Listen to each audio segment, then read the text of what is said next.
ನನ್ನ ಹೆಸರು ಅವನಿಕಾ ಅಂತ. ಡಾಕ್ಟರ್ ಬಿ ಆರ್ ಅಂಬೇಡ್ಕರ್ ಸಾಮಾಜಿಕ ನ್ಯಾಯ ಮತ್ತು ಸಬಲೀಕರಣ ವೇದಿಕೆ ಅಂತೇಳಿ ಏನಿವತ್ತು ರಾಜ್ಯಾದ್ಯಂತ ಅಲ್ಲ ವಿಶ್ವಾದ್ಯಂತ ನಮಗೆ ಬಾಬಾ ಸಾಹೇಬ್ ಅಂಬೇಡ್ಕರ್ ಅವರ ಜನ್ಮದಿನವನ್ನು ಆಚರಣೆ ಮಾಡ್ತಾರೆ. ಏಪ್ರಿಲ್ 16. ನಮ್ಮ ಮೇಡಮ್ ಇವತ್ತು ಹುಟ್ಟಿ ಹಬ್ಬದ ಶುಭಾಶಯಗಳು. Happy birthday madam. ಏನಿವತ್ತು ಬಾಬಾ ಸಾಹೇಬ್ ಅಂಬೇಡ್ಕರ್ ಅವರ ಜನ್ಮದಿನದ ಪ್ರಯುಕ್ತನೇ ಮತ್ತೊಮ್ಮೆ ಇನ್ನೊಂದು ಹೋರಾಟಗಾರ್ತಿಯಾದಂಥ ನನ್ನ ಸ್ನೇಹಿತೆಯಾದಂಥ ನಾಗರತ್ನ ಅವನಿಕಾರು ಕೂಡ ಹುಟ್ಟಿದಂಥ ದಿನ. ದೇವರ ಒಳಗೆ ಆಯುಷು ಆರೋಗ್ಯ ಕೊಡೋ ಜೊತೆಗೆ ಇದೇ ಒಂದು ಏನು ಅಂಬೇಡ್ಕರ್ ಅವರ ತತ್ವನ ಪಾಲಿಸ್ಕೊಂಡು ಬರ್ತಾ ಇರೋ ಅವಳಿಗೆ ಉನ್ನತ ಮಟ್ಟದಲ್ಲಿ ಇದೇ ಮುಂದಿನ ವಿಧಾನಸೌಧದ ಒಂದು ಮೆಟ್ಟಿಲ ಏರೋ ಅಂತ ಆಸೆನ ನೋಡಬೇಕು ಅನ್ನೋದು ನಮ್ಮ ಕನಸಿದೆ. ಯಾಕಂದರೆ ಎಷ್ಟೋ ಹೆಣ್ಮಕ್ಳಿಗೆ ನ್ಯಾಯ ಕೊಡಿಸ್ಕೊಂಡು ಬಂದಿರೋವಂಥ ಮಹಿಳೆ, ಎಷ್ಟೋ ಸಮಾಜದ ಒಂದು ಕಟ್ಟೆಕಡೆಯ ಜನತೆಗೆ ಸಹಕಾರವಾಗಿ ನಿಂತಿರುವಂಥ ಮಹಿಳೆ. ದೇವರ ಅವಳಿಗೆ ಆಶೀರ್ವಾದ ಮಾಡಲಿ. ಬಾಬಾ ಸಾಹೇಬ್ ಅಂಬೇಡ್ಕರ್ ಅವರ ಆಶೀರ್ವಾದ ಸದಾ ಅವಳಿಗೆ ಇರುತ್ತೆ ಅಂತ ನಾನು ಕೂಡ ಆಶಿಸ್ತೀನಿ. ಅವನಿಕಾ ನಾಗರತ್ನವರು ನನ್ನ ಬಾಲ್ಯದ ಗೆಳತಿ. ಜೊತೆಯಲ್ಲಿ ನಾನು ಅವರ ಸಂಸ್ಥೆಯಲ್ಲಿ ವ್ಯವಸ್ಥಾಪಕಳಾಗಿದ್ದೇನೆ. ಅದು ಅಲ್ದಿರ ಇವತ್ತು ಅಂಬೇಡ್ಕರ್ ಜಯಂತಿ ದಿವಸನೇ ನನ್ನ ಗೆಳತಿ, ನನ್ನ ಬಾಲ್ಯದ ಗೆಳತಿ ಏನು ನಾಗರತ್ನ ಅವರು ಇದ್ದಾರೆ, ಅವನಿಕಾ ನಾಗರತ್ನವರು, ಅವ್ರ ಬರ್ತಡೇನು ಇವತ್ತೇ. So wish you happy birthday Nagaratna. Thank you. ಹುಟ್ಟುಹಬ್ಬದ ಆರ್ಥಿಕ ಶುಭಾಶಯಗಳು ಮೇಡಮ್. ದೀಪ ಇನ್ನೊಂದು ಹೇಳು. Happy birthday Nagaratna madam. Thank you. ನಮ್ಮ ಅವನಿಕಾ ನಮ್ಮ ಕರ್ನಾಟಕ ನಾಡು ನುಡಿ ರಕ್ಷಣಾ ವೇದಿಕೆ ಮಹಿಳಾ ರಾಜ್ಯಾಧ್ಯಕ್ಷೆಯಾಗಿ ನನ್ನ ಸ್ನೇಹಿತೆಯಾದಂಥ ಅವನಿಕಾ ಅವರಿಗೆ ಒಂದು ಕಿರುಕಾಣಿಕೆ. ಹೆಚ್ಚಿನ ರೀತಿನಲ್ಲಿ ಬೆಳೀಲಿ, ಹೆಚ್ಚಿನ ರೀತಿಯಲ್ಲಿ ಜನಕ್ಕೆ ಸಹಕಾರ ಮಾಡ್ತಾ ತನ್ನ ಜೀವನದ ಧ್ಯೇಯೋದ್ದೇಶನ ತಲುಪೋವರೆಗೂ ನಾವೆಲ್ಲರೂ ಜೊತೆಗಿರ್ತೀವಿ ಅಂತ ಆಶಿಸ್ತೀವಿ. Thank you. ನಮ್ಮ ಕರ್ನಾಟಕ ರಾಜ್ಯಕ್ಕೆ ಸ್ವಾತಂತ್ರ್ಯ ಬಂದು ಏಕೀಕರಣ ಆಗಿ 78 ವರ್ಷಗಳು ಕಳೆದಿದ್ದಾವೆ. ಈ 78 ವರ್ಷಗಳಲ್ಲಿ ಸುಮಾರು 11 ಬಾರಿ ಈ ರಾಜ್ಯವನ್ನು ಒಕ್ಕಲಿಗರು ಆಳಿದ್ದಾರೆ, 14 ಬಾರಿ ಲಿಂಗಾಯತರು ಆಳಿದ್ದಾರೆ, 2 ಬಾರಿ ಬ್ರಾಹ್ಮಣರು ಆಳಿದ್ದಾರೆ, ಮತ್ತು 5 ಬಾರಿ ಈಗ ಸಿದ್ದರಾಮಯ್ಯ ಅವ್ರನ್ನ ಸೇರಿಕೊಂಡು 5 ಬಾರಿ ಹಿಂದುಳಿದ ವರ್ಗದವರು ಆಳಿದ್ದಾರೆ.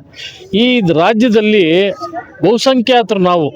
ಬಹುಸಂಖ್ಯಾತರು ಇಡೀ 1.5 ಕೋಟಿ ಜನಸಂಖ್ಯೆ ಇದ್ದೀವಿ ನಾವು. ನಮಗೂ ಕೂಡ ಈ ರಾಜ್ಯವನ್ನು ಆಳೋ ಅಂಥ ಒಂದು ಅವಕಾಶ ನಮಗೆ ಸಿಗಬೇಕು ಅನ್ನೋ ದೃಷ್ಟಿಯಿಂದ ನಾವು ಇವತ್ತು ಸರ್ಕಾರವನ್ನು ಕೇಳ್ಕೊತಾ ಇದ್ದೀವಿ. ನಮಗೂ ಕೂಡ ಬೋತ್ ರೈಟ್ ಆಗಲಿ ಲೆಫ್ಟ್ ಆಗಲಿ 101 ಜಾತಿನಲ್ಲಿ ಯಾರೇ ಆದ್ರೂ ಒಬ್ಬರು ದಲಿತರು ಮುಖ್ಯಮಂತ್ರಿಗಳಾಗಬೇಕು ಅನ್ನೋದು ನಮ್ಮ ಆಶಯ ಆಗಿದೆ. ಆದ್ದರಿಂದ ಇದನ್ನು ಈಡೇರಿಸ್ಕೊಡ್ಬೇಕು ಅಂತೇಳಿ ಸರ್ಕಾರನ ನಾವು ಕೇಳ್ತೀವಿ. ಹಾಗೆ ಹೈಕಮಾಂಡನ್ನು ಕೂಡ ನಾವು ಈ ಸಂದರ್ಭದಲ್ಲಿ ಆಗ್ರಹ ಪಡಿಸ್ತೇವೆ. ಈ ಕರ್ನಾಟಕ ರಾಜ್ಯದಲ್ಲಿ ಒಬ್ಬ ದಲಿತ ಮುಖ್ಯಮಂತ್ರಿನ ಆಗೋದಕ್ಕೆ ಎಲ್ಲ ರೀತಿಯಾದಂಥ ಅವಕಾಶನ ಕಲ್ಪಿಸ್ಕೊಡ್ಬೇಕು ಅಂತ ಕೇಳ್ತೀವಿ. Thank you very much. ನಾನು ಜಂಬೂದ್ವೀಪ ಸಿದ್ದರಾಜು, ಕರ್ನಾಟಕ ರಾಜ್ಯ ಆದಿವಾಸಿ ಸಂಘದ ಕಾರ್ಯಾಧ್ಯಕ್ಷ. ಒಂದುಗಡೆ ಇವತ್ತು ನಾವು ವಿಧಾನಸೌಧ ಮುಂಭಾಗ ಇರುವಂಥ ಈ ಒಂದು ಬಾಬಾ ಸಾಹೇಬ್ ಅಂಬೇಡ್ಕರ್ ಅವರ ಪುತ್ಥಳಿ ಮುಂದೆ ನಿಂತಿದ್ವಿ. ಈ ಪುತ್ಥಳಿಯನ್ನು ನಾವು ಸುಮಾರು 80ನೇ ಇಸ್ವಿನಲ್ಲಿ ಇದನ್ನು ಅನಾವರಣ ಮಾಡಿಸಿದ್ವಿ. ಆಗ ಈ ರಾಜ್ಯದ ಮುಖ್ಯಮಂತ್ರಿ ಆಗಿದ್ದಂಥವರು ದಿವಂಗತ ಆರ್ ಗುಂಡೂರಾವ್ ಅವರು. ಅವತ್ತು ನಾನು 72ರಲ್ಲಿ ಗೌರ್ಮೆಂಟ್ ಸೈನ್ಸ್ ಕಾಲೇಜಲ್ಲಿ ವಿದ್ಯಾಭ್ಯಾಸ ಮಾಡ್ತದೆ. ನಮ್ಮ ಸೀನಿಯರ್ ಒಬ್ಬರು ದಿವಂಗತ ತಿಮ್ಮರಾಯಪ್ಪ ಅಂತೇಳಿ ಅವರು ನಮ್ಮ ನಾಯಕರಾಗಿರೋ ಆಗಿನ ಕಾಲಕ್ಕೆ ದಲಿತ ಮುಖಂಡರು. ಅವ್ರ ಜೊತೆ ನಾವೆಲ್ಲರೂ ಸೇರಿ ಸಾವಿರಾರು ಜನ ವಿದ್ಯಾರ್ಥಿಗಳು, ಸಾವಿರಾರು ಜನ ಹೋರಾಟ ಮಾಡಿ 3 ಸಾರಿ ಪರಿಸ್ಥಿತಿಯಿಂದ ಒದ್ದಿದ್ದೀವಿ. ಒಟ್ಟಾರೆ ಅವತ್ತು ನಮ್ಮ ಹೋರಾಟದಿಂದ ಇವತ್ತು ನಮ್ಮ ಮುಂದೆ ಇರುವಂಥ ಈ ಒಂದು ಬೃಹದಾಕಾರದ ಬಾಬಾ ಸಾಹೇಬ್ ಅಂಬೇಡ್ಕರ್ ಅವರ ಒಂದು ಪ್ರತಿಭೆ ನಿರ್ಮಾಣ ಆಗಿದೆ. ಹಾಗೆ ಅದಾದ ನಂತರ ನಾವು ಇನ್ನೊಂದು ಹೋರಾಟ ಮಾಡಿದ್ವಿ. ಈ ಒಂದು ವಿಧಾನ ವಿಧಿ ಅನ್ನುವಂಥ ಒಂದು ಹೆಸರಿತ್ತು ಈ ರಸ್ತೆಗೆ, ಅದನ್ನು ಅಂಬೇಡ್ಕರ್ ವಿಧಿ ಅನ್ನುವಂಥ ಹೆಸರನ್ನು ಬದಲಾವಣೆ ಮಾಡಿದ್ವಿ. ಅದಾದ ನಂತರ 1989 ನಂತರ 90ರಲ್ಲಿ ಜಗ್ಗಿರಾಮ್ ಅವರ ಪುತ್ಥಳಿ ಕೂಡ ಈ ಒಂದು ವಿಧಾನಸಭೆ ಮುಂದೆ ಅನಾವರಣ ಮಾಡಿಸಿದ್ವಿ. ಒಂದು ವೇಳೆ ನಮ್ಮ ಮುಖ್ಯ ಉದ್ದೇಶ ಏನಂತಂದರೆ ಈ ದೇಶದ 85% ಇರುವಂಥ ದಲಿತ ಸಮುದಾಯಕ್ಕೆ ನಮಗೆ ರಾಜಕೀಯ ಅಧಿಕಾರ ಸಿಗಬೇಕನ್ನೋದು ಏನು ಅಂಬೇಡ್ಕರ್ ಅವರ ಆಸೆ ಕೂಡ ಅದೇ ಆಗಿತ್ತು. ಹಂಗೆ ನಾವು ನಿರಂತರವಾಗಿ ನಾವೆಲ್ಲರೂ ಕೂಡ ಲಕ್ಷಾಂತರ ಸಂಖ್ಯೆಯಲ್ಲಿ ಈ ರಾಜ್ಯದಲ್ಲಿ ಈ ಒಬ್ಬ ದಲಿತ ಮುಖ್ಯಮಂತ್ರಿ ಈ ಒಂದು ಕರ್ನಾಟಕ ರಾಜ್ಯಕ್ಕೆ ಆಗಬೇಕನ್ನುವಂಥ ಒತ್ತಾಸೆಯಿಂದ ಮಾಡ್ತಾ ಇದ್ವಿ. ಜೊತೆಗೆ ಇವತ್ತು ಕರ್ನಾಟಕದಲ್ಲಿ ಒಳ ಮೀಸಲಾತಿ ಏನಾದರೂ ಹೋರಾಟ ನಡೀತಾ ಇದೆ ಅಂತ ಹೇಳಿದ್ರೆ ಅದು ನಮ್ಮ ಒಂದು ಆದಿವಾಸಿ ಸಂಘದ ಹೋರಾಟದಿಂದ ನಾವು ಮೊದಲಿಗೆ ಈ ಒಂದು ಸಮುದಾಯಕ್ಕೆ ಪ್ರತ್ಯೇಕ ಮೀಸಲಾತಿ ನೀಡಬೇಕು ಅಂತೇಳಿ ಹೋರಾಟ ಮಾಡಿದ್ವಿ. ಅದು ಆನಂತರ ಆಂಧ್ರದಲ್ಲಿ ಒಳ ಮೀಸಲಾತಿಯನ್ನು ಆಗಿ ಕನ್ವರ್ಟ್ ಆಯಿತು.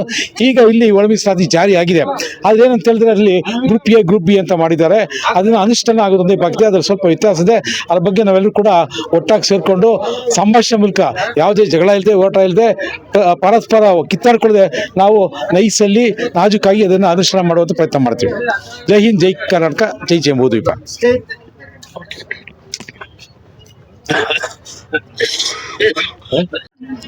ಈ ದಿನ ಬಾಬಾ ಸಾಹೇಬ್ ಅಂಬೇಡ್ಕರ ಜಯಂತಿ ಉತ್ಸವ ಭಾಳ ವಿಜೃಂಭಣೆಯಿಂದ ನಡೀತಾ ಇದೆ.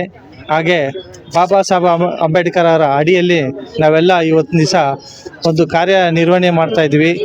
ಅವರ ಬೆಳಕಿನಲ್ಲಿ ನಾವು ಮಾರ್ಗದರ್ಶನ ಆಗಿ ಕೆಲಸಗಳನ್ನು ಮಾಡ್ಕೊಂಡು ಹೋಗ್ತಾ ಇದ್ವಿ. ಬೆಳಗ್ಗೆ ಸೂರ್ಯೋದಯ ಹುಟ್ತಾನೋ ಇಲ್ವೋ, ಭಗವಂತ ಬಾಬಾ ಸಾಹೇಬ್ ಅಂಬೇಡ್ಕರ್ ಅವರು ಹುಟ್ಟುತ್ತಾರೆ, ಸಾವಿರಾರು ಜನಕ್ಕೆ ಅನ್ನದಾರಿ ಕೊಡ್ತಾ ಇದ್ದಾರೆ, ಸಾವಿರಾರು ಜನಕ್ಕೆ ಒಳ್ಳೆಯದನ್ನು ಮಾರ್ಗದರ್ಶಿಸಿದ್ದಾರೆ. ಅದನ್ನು ಮುಂದುವರಿಸ್ಕೊಂಡು ಹೋಗುವಂಥ ಒಂದು ಕೆಲಸಗಳು ನಾವೆಲ್ಲ ಈ ಭೂಮಿಯಲ್ಲಿ ಹುಟ್ಟಿದ್ದಕ್ಕೆ ಸಾರ್ಥಕ ಆಗಬೇಕು. ಯಾಕೆಂದರೆ ಇವತ್ತು ದಿವಸ ಅವ್ರು ಕೊಟ್ಟಿರೋಂಥ ಒಂದು ಕೊಡುಗೆಗಳು ಒಂದಲ್ಲ ಎರಡಲ್ಲ, ಸಾವಿರಾರು ಕೊಡುಗೆಗಳನ್ನ ಕೊಟ್ಟಿದ್ದಾರೆ, ಸಿದ್ಧಾಂತ ತಂದಿದ್ದಾರೆ. ಹಾಗಾಗಿ ಈ ಕಾನೂನಿನ ಅಡಿಯಲ್ಲಿ ನಾವೆಲ್ಲರೂ ಇದ್ದು ಆ ಕೆಲಸಗಳನ್ನ ಮುಂದುವರಿಸ್ಕೊಂಡು ಹೋಗೋ ಒಂದು ಕೆಲಸ ಮಾಡ್ಕೊಂಡ್ಬಂದರೆ ಬಾಬಾ ಸಾಹೇಬ್ ಅಂಬೇಡ್ಕರ್ ಅವ್ರಿಗೆ ಒಂದು ತೃಪ್ತಿ ತರುವಂಥ ಒಂದು ಕೆಲಸಗಳು ಮಾಡ್ಕೊಂಡು ಬರಬೇಕು ಅನ್ನೋದನ್ನೇ ನಾನು ಹೇಳ್ತಾ ಇದ್ದೀನಿ. ಜೈ ಭೀಮ್, ಜೈ ಕರ್ನಾಟಕ. ನೀವು ಹೇಳ್ತೀರಾ?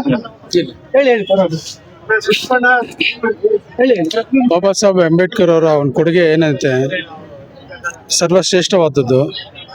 ಏನು ಇವತ್ತಿನ ದಿನ ನಮ್ಮ ಸಂವಿಧಾನ ಶಿಲ್ಪಿ ಅಂತ ಹೇಳೋದಕ್ಕೆ ನಾವು ಭಾರತದಲ್ಲಿ, ಅಖಂಡ ಭಾರತದಲ್ಲಿ ಒಂದು ಅದ್ಭುತ ಮತ್ತು ಒಂದು ನಿಜ ಸಂಗತಿ ಇದು.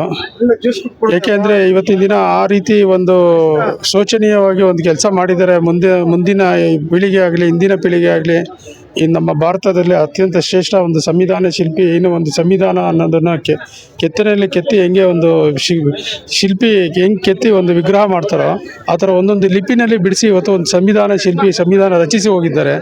ಅದನ್ನು ಪ್ರತಿಯೊಬ್ಬರು ಕಾಪಾಡಿಕೊಂಡು, ಬೆಳೆಸ್ಕೊಂಡು, ನಡೆಸ್ಕೊಂಡು ಅಭಿವೃದ್ಧಿ ಪಥದಲ್ಲಿ ಸಾಗಬೇಕು. ಇದೇ ನಮ್ಮ ಜೈ ಹಿಂದ್, ಜೈ ಕರ್ನಾಟಕ. ಜೈ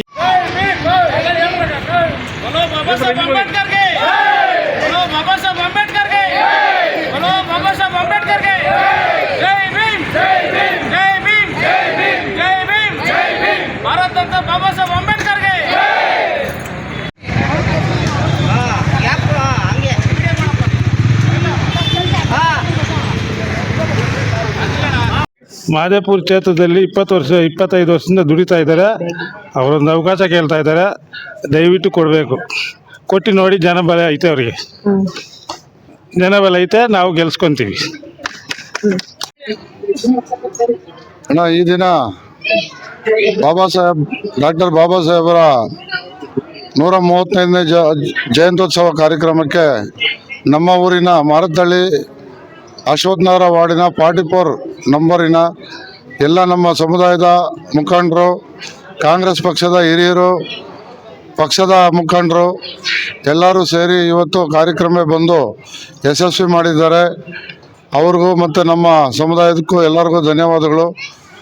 ನಾನು ಬಸವರಾಜ್ ಅಂತೇಳಿ ವಾರ್ಡ್ ನಂಬರ್ 44 ಅಶ್ವತ್ಥನಗರ GB ಎಲೆಕ್ಷನ್ ಮೊದಲನೇ ಆಕಾಂಕ್ಷಿಯಾಗಿ ನಾನು ಕಾರ್ಪೊರೇಟರ್ ಆಗಿ ಸೀಟನ್ನು ಕೇಳ್ತಾ ಇದ್ದೇನೆ. ರಾಜ್ಯ KPCC ಸಮಿತಿಯಲ್ಲಿ ಸುಮಾರು ನಾನು 25-27 ವರ್ಷದಿಂದ ಕೆಲಸ ಮಾಡಿರ್ತೇನೆ. ದಯವಿಟ್ಟು ನನಗೆ ಈ ಬಾರಿ GBಯಲ್ಲಿ ಕಾರ್ಪೊರೇಟರ್ ಟಿಕೆಟ್ ಆದೇಶ ಮಾಡಿ ನನಗೆ ಅನುಮತಿ ಕೊಟ್ಟರೆ ಇನ್ನೂ ಉನ್ನತ ಸ್ಥಾನಕ್ಕೆ ನಾನು ಕೆಲಸ ಮಾಡಿ ಸಮುದಾಯ ಕಟ್ತೇನೆ. ಸಮುದಾಯಕ್ಕೆ ಏನು ಮೂಲಭೂತ ಸೌಲಭ್ಯಗಳನ್ನು ಬೇಕೋ ಆ ಕೆಲಸಗಳನ್ನು ಮಾಡಿ ಪಕ್ಷದ ಜೊತೆ ನಾನು ನಿಷ್ಠಾವಂತನಾಗಿ ಕೆಲಸ ಮಾಡ್ತೇನೆ ಎಂದು ಇವತ್ತು ಘಂಟಾಘೋಷವಾಗಿ ಹೇಳ್ತೇನೆ.